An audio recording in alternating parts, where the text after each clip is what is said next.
All right, we want to tell you about this. The United Nations Human Rights Council says that there are human rights violations happening in Libya, according to a new report.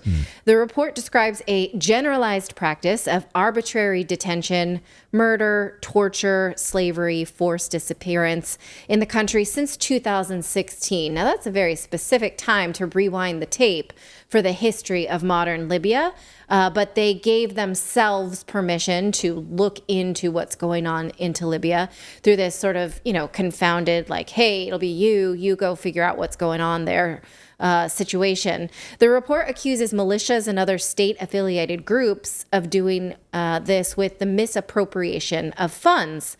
Now, as I report this, it is important to keep in mind just how aligned the United Nations is with the West, specifically the U.S. and NATO. It will become abundantly clear as we go through this. So, according to the UN, who should be held responsible for the human rights abuses in Libya? Russia, actually. And Europe are who they name responsible for this. Definitely not the U.S. and NATO. They are not mentioned at all in the report, not even once. Despite the fact that in 2011, President Obama at the time said that it was those parties that took out Muammar Gaddafi and his, what they called a regime. Remember this. The United States and our friends and allies stopped Gaddafi's forces in their tracks. A coalition that included the United States, NATO, and Arab nations persevered through the summer to protect Libyan civilians. And meanwhile, the courageous Libyan people fought for their own future and broke the back of the regime.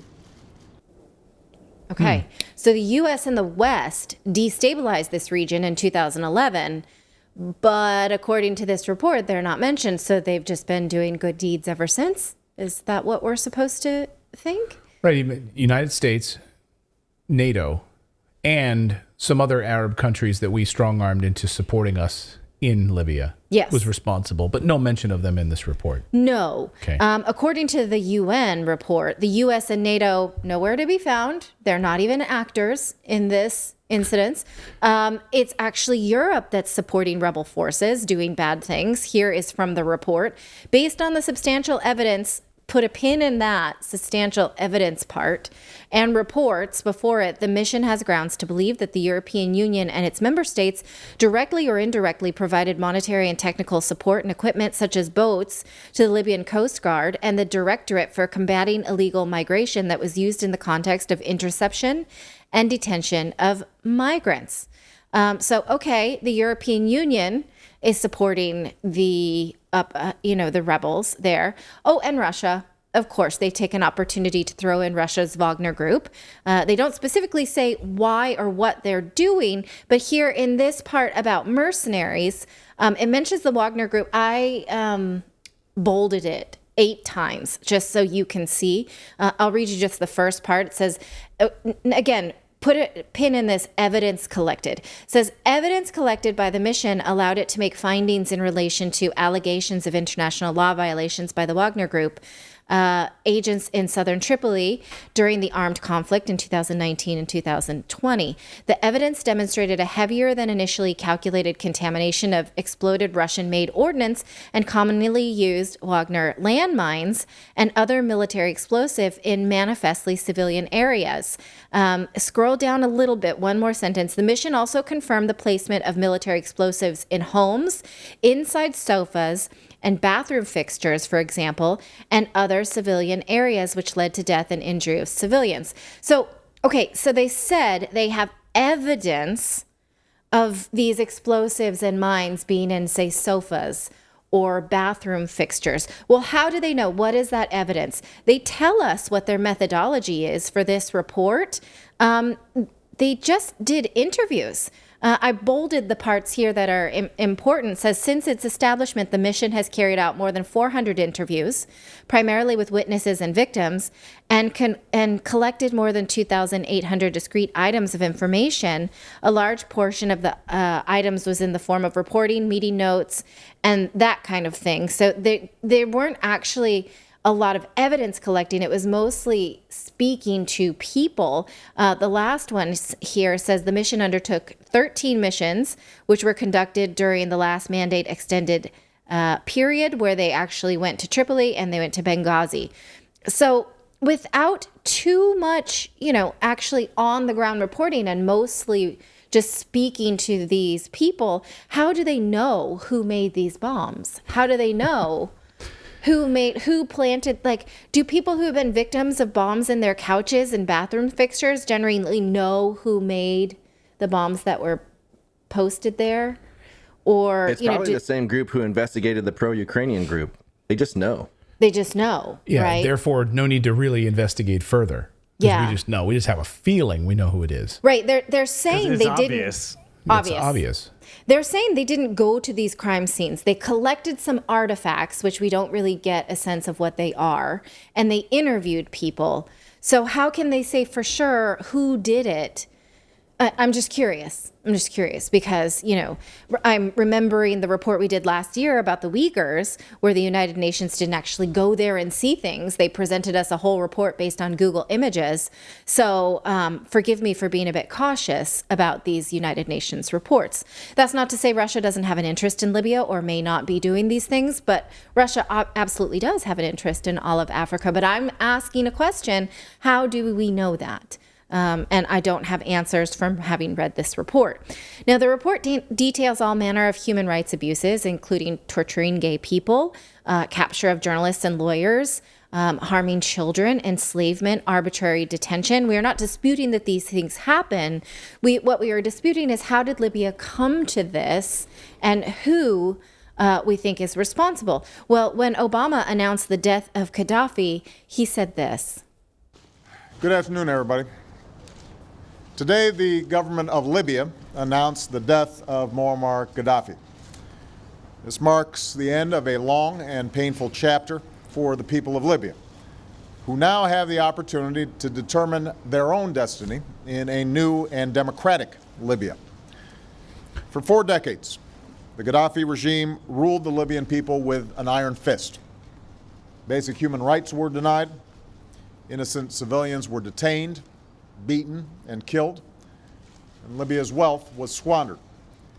The enormous potential of the Libyan people was held back, and terror was used as a political weapon. Okay. Libyan wealth was squandered away from people's prosperity. He says, well, actually, it turns out Libyan wealth was squandered away from Western prosperity. That's why the Obama administration went after the Gaddafi administration.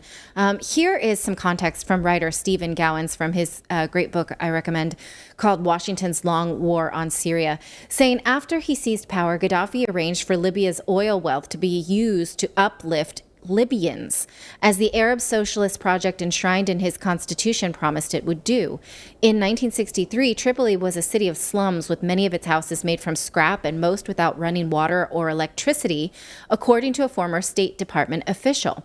Gaddafi's Arab Socialist program enormously improved the lives of the settled coastal people.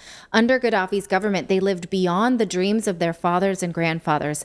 Indeed, Arab nationalist Libya evinced a remarkable record of development in almost every aspect: education, healthcare, infrastructure, job creation, and usually with a commendable sense of social justice. So Obama giving us this sad story about how people had lived during the Gaddafi years was a lie, and he knew it. He had to have known it, or else he just didn't do his homework.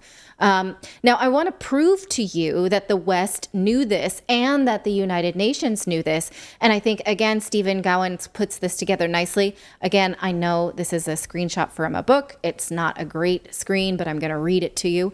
And Clayton will lecture me about it later.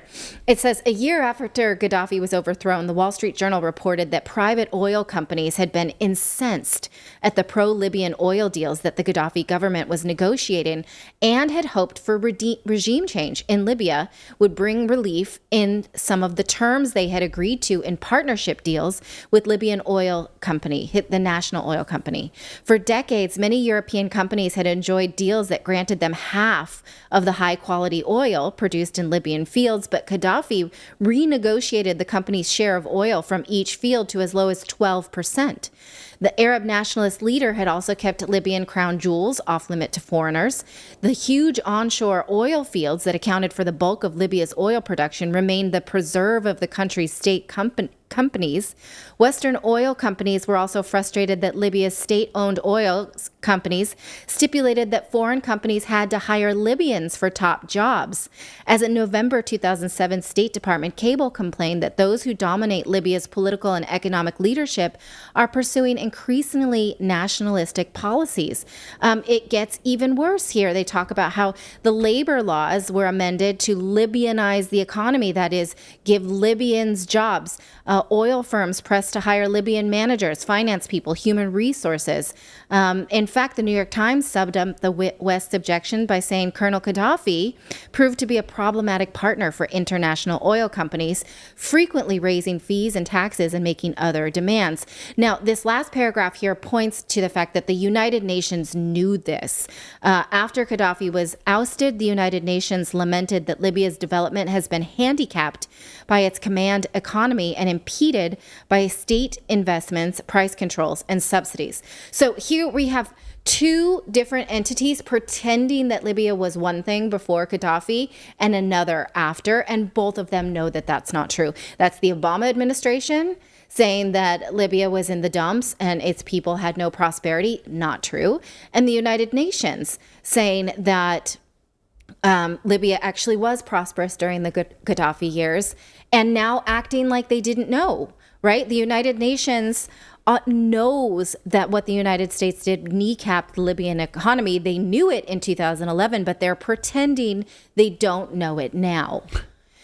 And so, we can recall what Hillary Clinton said when she was asked about this, about, Gaddafi, because she danced and did this little jingle about it. That is the land of unconfirmed. Yes, we came, we saw, he died. Did it have anything to do with your visit? No, I'm sure it did. So funny. So hilarious. Killing dictators. Regime, throwing over an entire government.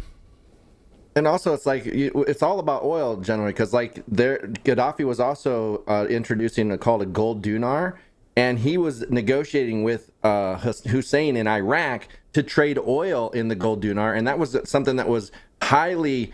A lot of people wanted it in like African countries and stuff like that. It was a popular thing. And so it all revolves around oil. Anytime the U.S. is involved, if you look at oil and them trying to like either trade it in a different currency or something like that, it's just, it's insane how much pull that has on us. Right. So, but the United Nations knows that too, that anytime a leader shows a penchant for Arab nationalism, one of his heroes was Nasser, from the leader of Egypt, who was one of the most modern day examples of Arab nationalism that wanted to keep prosperity and profits inside of Arab nations. And the United States just cannot abide that. So again, the United Nations knew that the U.S. and NATO backed the Islamic extremists in Libya in order to destabilize that nation. They knew it in 2011. Why are they refusing to say it now? Well, because they gave themselves this cutoff date of 2016. Obama's gone, Trump's in, it's okay, we don't even have to look at it. So the 5 years prior, when NATO literally overthrew a government and partnered with Al-Qaeda. Yes. They partnered with Al-Qaeda, the very people that we were told, attacked us on 9/11 and they're awful people, and yet we were literally funneling money and weapons to them. We team up, like a Marvel team up. So we come together with Al-Qaeda to overthrow Gaddafi. That's what NATO and the United States did in Libya, and we just ignore that part of the story. That's what the United Nations does. Yeah. So take this report with a grain of salt if you decide to read it. Go ahead, Philip. It's like the UN pulled a George Lucas and started the story on episode 4. Yes. And here we begin our story on episode 4. Yeah. Which makes Darth Vader always the bad guy, right? Right. And how do we know anything There's about? There's no context about how does he become Gaddafi. Yes, that's a very apt anecdote. How does he become the bad guy? Oh, now how has Libya become the bad people? How does rape and destabilized country happen? Oh, because we ended up doing it. We did it to them. Yeah. That's just something. But no, it's an opportunity to blame Russia and Europe. Right. Not the United States. And UK. The UK is complicit in this as well. Absolutely, UK intelligence services, US intelligence services. Thank you so much for watching this segment here at Redacted. We are live every day at 4 p.m. Eastern Time, trying to share the stories that the mainstream media will not cover. You should also come over and join our community of Redacted Rebels over at redacted.inc. That's our private locals community where we can share exclusive content that we simply cannot share here on YouTube. Come over and join the rebellion together right now by going to redacted.inc. We'll see you next time.